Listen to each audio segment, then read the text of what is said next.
아시는 분 있으실지 모르겠지만 일목균형표란 표예요. 일본의 일목산인 분이 만드셨는 표인데 뭐 기본적으로 이거 나중에 내가 설명드릴 일이 있으면은 좀 더 자세하게 설명을 드릴게요. 일봉입니다.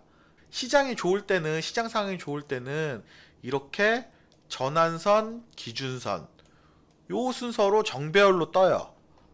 그래서 하지만 지금은 배열이 기준선이 위에 없고 전환선이 밑으로 깔렸죠. 즉 역배열 초입이란 뜻이에요. 그러니까 이거를 데드 크로스라 그러죠. 데드가 뭐예요? 죽는 거.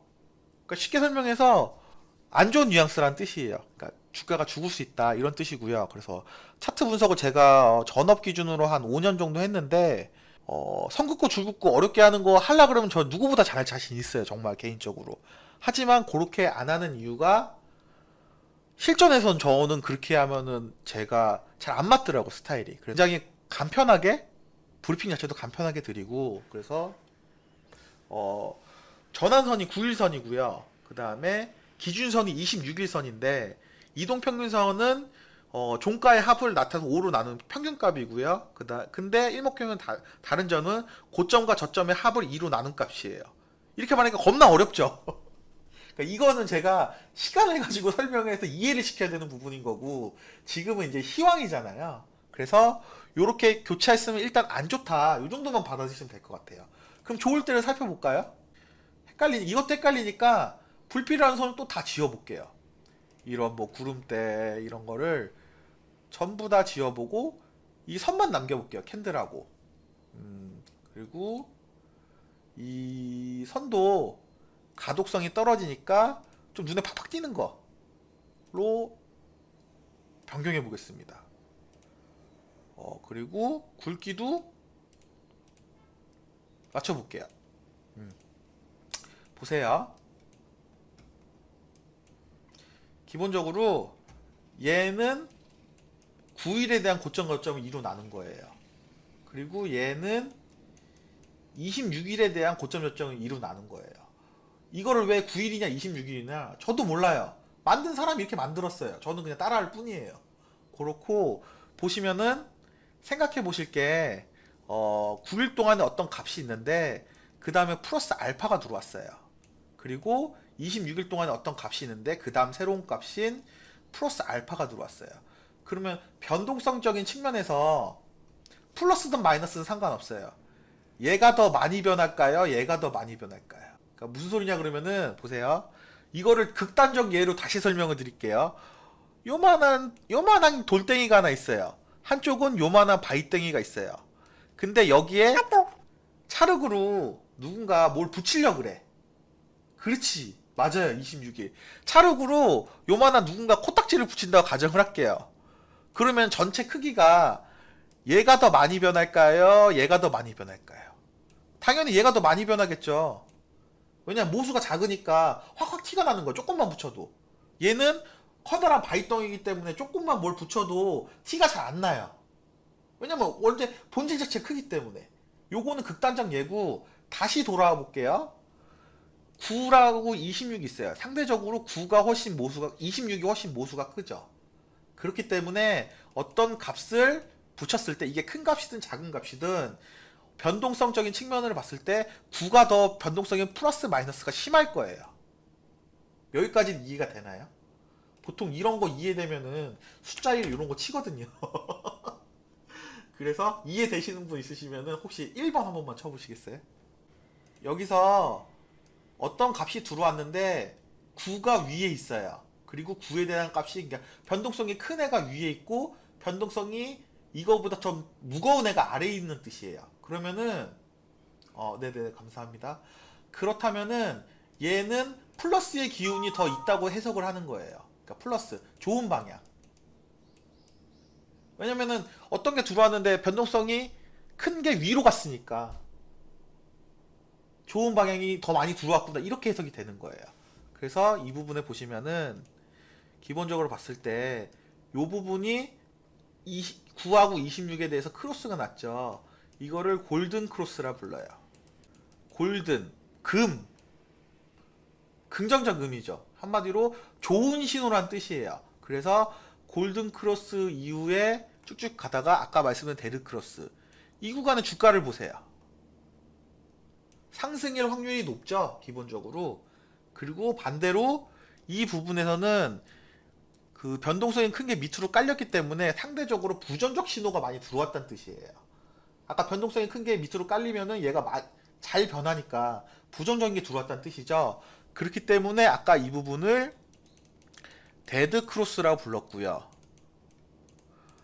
그랬을 때 주가는 여기가 다시 골든 크로스인데 내가 무언가를 베팅했을 때 하락일 확률이 높은 거예요. 그래서 이 부분을 잘 기억하세요. 그리고 보시면은 앞뒤로 돌려봐도 마찬가지예요. 무슨 소리냐 그러면은 앞에 그냥 이전 차트를 보면은 이 부분에서 죽으려고 그러다 다시 골든 크로스가 나왔잖아요.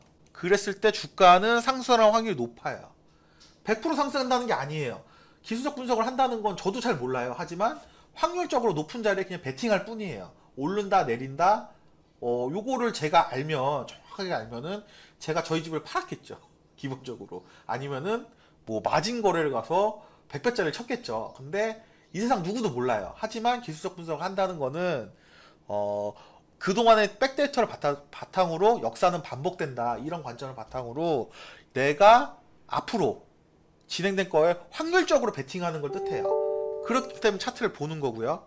그러면요, 이 지금 차트는 보세요. 여기도 보면은 데드크로스가 났는데 상대적으로 안 좋을 확률이 높잖아요. 골든크로스가 나면은 상대적으로 주가가 좋을 확률이 높잖아요. 여기로 돌아올게요. 지금 이게 골든크로스예요, 데드크로스예요? 쉽게 설명 딱 봤을 때 데드크로스죠, 기본적으로. 그러니까 이런 말이 있어요. 차트 볼 때 가장 조심해야 되시는 부분이, 그러니까 이게 마인드적인 측면이에요. 아까 전에 보고 싶은 걸 보시면 안 돼요. 보이는 걸 보셔야 돼요. 이게 말이 어려운데 무슨 소리냐 그러면은, 보고 싶은 거, 저도 비트 1억 갈 것 같아요. 나도 비트 1억 갈 것 같아. 나도 보고 싶은 게 비트 1억이야. 왜냐면 그래 내가 돈을 많이 버니까. 보이는 건 뭔가요? 보이는 거. 하지만 지금 데드크로스가 일어났다는 거예요. 데드크로스 일어나면은 여태까지 경험으로 봤을 때 떨어질 확률이 높은 거죠. 맞죠? 시장 상황에서. 그렇다면은 나는 1억 간다고 생각을 하고 간다 또 간다를 외치고 싶지만 일단은 후퇴하는 게 맞는 것 같아요. 제가 봤을 때 판단으로. 이게 아니면 차트를 왜 봅니까 도대체? 힘들게 왜 공부하고? 그래서 지금은 하락으로 전환된 조심해야 될 시기가 됐다, 첫 번째. 그리고 두 번째로 봤을 때 이거보다 좀 더 중요한 부분이 있어요. 네, 중요한 부분이 뭐냐 그러면은 앞에 이 선들을 둘 다 지워볼게요. 이번에는 요 노란색 선을 켜볼게요. 노란색 선을 켜볼게요. 잘 보세요. 이 노란색 선은 후행 스팬이란 뜻이에요. 후행 스팬이 뭐냐 그러면은 26일 후에 주가를 돌린 거예요. 너무 어렵죠? 무슨 소리냐 그러면은 보세요. 뿅, 뿅. 요 모양을 여기서도 찾을 수 있어요. 그러니까 26일 뒤에 그냥 점을 찍어서 이걸 연결한다는 뜻이에요. 별 내용 없어요. 이게 다예요. 어렵게 파봐야 소용이 없어. 이게 다야. 제가 다 파봤거든요. 근데 결론이 이거예요. 그래서 보시면은 보세요. 백데이터를 또 설명해 드릴게요. 이전에 여기 하락이 많이 발생을 했죠. 잘 보세요. 그렇다면은 요거는 후행에서 발생하기 때문에 제가 리플레이로 보여드릴게요. 트레이딩 뷰에는 감사하게도 리플레이 기능이 있어요. 요거를 보시고 차트를 많이 돌려보시면은 공부하는데 도움이 많이 되실 거예요. 잠시만요. 이 부분부터 볼게요. 그냥 쭉 보세요. 그래서 보시면 돼요. 쭉. 이 노란 선에 근거해서 보세요. 노란 선에 근거해서 보세요.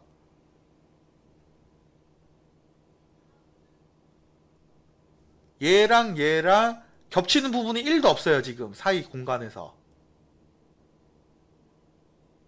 스탑. 보세요. 겹치는 부분 하나는 없다가 이 후행 스팬이란 놈이 이 캔들을 위에서 아래로 뚫고 내려왔어요. 지금 겹친 건 보이시잖아요. 그러면 이 다음에 주가 상황에 대해서 볼게요.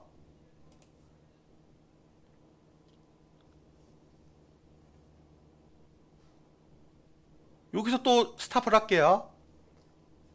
보세요.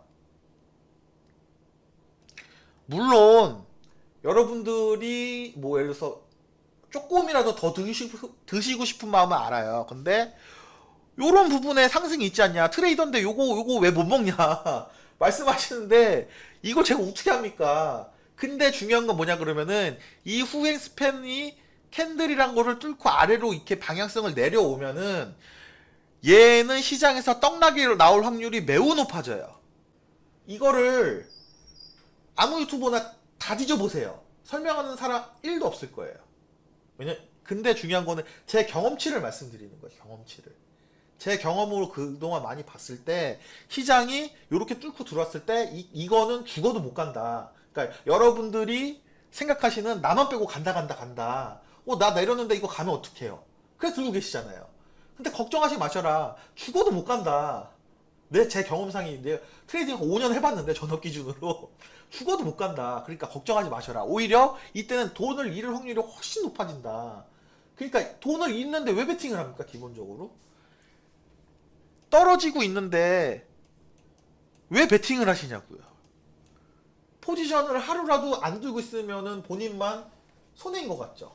그거를 매매 중독이라 그러는데 그런 습관을 버리셔야지 내 돈을 일단 지킬 수 있다. 그리고 내 돈을 지키고 있으면은 좋은 장은 언제든지 다시 오고, 좋은 장이었을 때 내가 시드가 살아 있어야지 뭐 돈을 벌든가 말든가 할 거 아닙니까, 기본적으로. 그러니까 저는 항상 말씀드리지만 방어를 중시하는 사람이기 때문에 요렇게 떨어지면은 저는 베팅을 안 합니다. 진짜 좋은 자리 아니면 안 해요. 보세요. 그럼 가격이란 게 떨어지는 시장이 있으면은 가격이란 게 상, 중, 하가 있을 거예요. 기본적으로 떨어지는 시장은 내가 저점에 베팅을 하는 거예요. 저점에 베팅한다는 뜻은 내가 중상의 가격을 버려야 된다는 뜻이에요. 이걸 다 먹을 수는 없어요. 떨어지는데 어디까지 어떻게 떨어져 어떻게 알고, 말이 안 되잖아요. 근데 내가 이렇게 상승하는 시장이다. 반대로 이거 반대로 드릴게요. 상승하는 시장은 가격이 상, 중, 하가 있으면 오히려 저점을 잡으려고 하면 안 돼요. 왜냐면 추세가 올라가고 있기 때문에 내가 기다리는 저점은 안 와요. 죄송하지만. 그렇다면 이때는 고점을 돌파하는 상이던 최소한 중인 눌림목에서 요때 베팅을 해야 되는 거예요. 베팅에 대한 포인트가 달라지는 거예요. 쉽게 설명을 드리면. 그러니까 한 가지 기술로 이 시장을 이길 수 없어요. 한 가지 매매 기술로. 내가 매매 기술이 최소한 2개는 돼야 돼요. 그래야지 내가 돈을 지키고 벌 수 있다. 그러면은 내가 매매 기술 2개인 건 좋게 했어. 내가 뭐 처리됐다고 칠게요. 그러면은 내가 좋은 시장이 나쁜 시장이 구분할 줄 알아야 되고, 첫 번째 매매 기술 2개가 있다면. 그리고 두 번째로는 그 원칙에서 했으면 내가 그걸 지킬 줄 알아야 돼요. 이게 굉장히 중요한 부분이거든요. 사람들이 떨어지는 거 다 아는데 베팅하고 있어요. 돈을 잃을 줄 아는데 베팅한다는 뜻이에요. 그러니까 그 마인드, 내가 그렇게 기준을 세우고 지킬 수 있어야 돼요. 이거 떨어지잖아요. 보세요.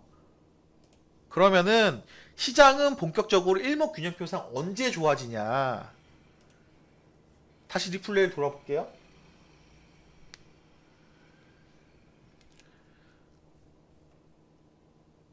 이 뒤에서는 기준을 잘 보세요. 오케이. 스탑을 할게요.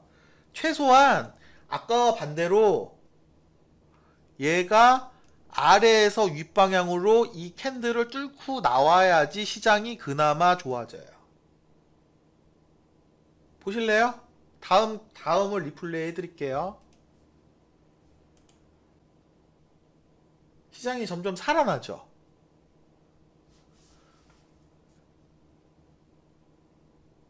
여기서는 스탑. 보세요. 여기서는 다시 여기서 치려고 하니까 시장이 알 수가 없어요. 방향성이 없다는 뜻이에요. 그러니까 이거 일목균형표만 봤을 때는 여태까지 지금 하나 놓고 지금 저희가 공부를 하고 있는 거거든요. 그렇다면은 이때는 조심하고 현금화를 하는 게 맞아요. 제 관점에는. 좋을 때 다시 들어가면 돼. 돈 있으니까.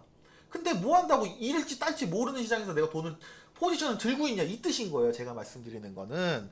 그래서 보시면은 다시 플레이를 해볼게요. 다 지워보고 막 여기서 계속 왔다 갔다 하죠. 와리가리 치죠. 막 캔들 막 치잖아. 노란색 선이. 이러면 시장이 불안한 거라니까. 보세요. 그렇게 하다가 여러분들은 이제 이게 지난 데이터니까 상승한 걸 알고 계세요. 어쨌든 불안이 이 밑에 있으니까 추세가 절대 안 나죠. 날 수가 없죠. 보세요. 이때 뚫었죠. 이제 뚫고 나서 보세요. 그렇죠. 그리고 다시 스탑을 해볼게요. 여기서 먹었던 거를 여기서 어지러우니까 포지션을 정리하고 있다가 이쯤에서 다시 타는 게 최선이에요. 이해하셨어요? 이 노란 선만 하나만 놓고 보면 보세요. 여기는 그렇지 않냐? 그러면은 상황 다 똑같거든요. 이전 데이터를 설명드릴게요. 여기서부터 볼게요. 플레이. 쭉 가죠. 비트 전고점 갈 때. 스탑. 보시면은 캔들을 아까 똑같이 윗방향에서 아랫방향으로 쳤는데 뚫고 내려왔죠. 지금 여기 내려왔잖아요. 이 다음 상황을 볼게요. 이 밑에 있잖아. 뚫고 내려와서 절대 추세가 안 난다니까. 날 수가 없어요. 스탑. 이 부분 어디선간 좋아지죠. 이제 이 부분 그러니까 이때는 이제 트레이딩이 가능한 거예요. 근데 또 잘 봐야 돼. 이 다시 뚫고 내려왔죠. 이때는 다시 현금화예요. 그러니까 이 부분에서는 이걸 이 노란 선만, 그러니까 제가 차트를 볼 때 노란 선만 보는 건 아니에요. 근데 중요한 거는 이 부분에서는 여기서 진입했으면은 이걸 뚫는 거 보고 손절 치는 게 최선이라고요. 이건 어쩔 수 없어. 왜냐면은 갈지 오를지 기본적으로 모르잖아요. 저희는 모르지만 요거에 따라서 그냥 따라서 할 뿐인 거예요. 그러면 여기서 손절 친 게 과연 손해일까요? 이익일까요? 나중에 큰 그림에 볼게요. 뚫고 내려왔죠. 와리가리 치니까 일봉이기 때문에 이게 긴 프레임인 거예요. 이때는 그냥 안 건드는 게 좋아. 봐봐. 안 건드니까 이런 떡락을 다 피했잖아요. 기본적으로. 보세요. 그러면은 이때 손절 쳤을 때 개 짜증나죠. 돈 잃었으니까. 근데 여기서 물렸으면 어떨 것 같아요? 이때라도 손절 칠걸. 이거면요. 보세요. 30% 두드러 맞은 겁니다. 지금 현재. 그러니까 30% 오히려 돈을 버셨다고 생각을 하시면 돼요. 이런 관점으로 제가 브리핑을, 그러니까 차트 기본기 중에 하나를 가르쳐 드리는 거예요. 그러면은 리플레이 모드를 벗어나서 지금 현재 상황을 볼게요. 그러니까 여태까지 나는 공부한 게 이거야. 지금 어때요? 치기 직전이죠. 이게 분명 안 치고 드라마틱하게 이렇게 이게 선이 뛰어넘을 수 있어요. 그럴 확률이 몇 프로나 될까요? 몇 프로나 될까요? 상식적으로 10% 이내일 거예요. 그렇다면은 지금은 현금 들고 있는 게 최선이에요. 왜? 90%는 두드러 맞을 거니까. 그리고 그 이유에 대해서 앞에 다 설명을 드렸어요. 그렇기 때문에 저는 하락에 대한 관점을 본다. 기본적으로 요런 부분은 뭐 전문가든 초보든 보는 부분이 알기만 한다면 다 똑같을 수 있는 부분인 거고요. 그리고 이런 부분이 제가 생각했을 때 차트를 보는 기본기구, 그 이후에 타점을 잡는 부분, 디테일하게 들어가는 부분은 좀 더 이제 공부를 하셔야 되고, 그 부분에 이제 노하우적인 측면이 존재하는 거죠.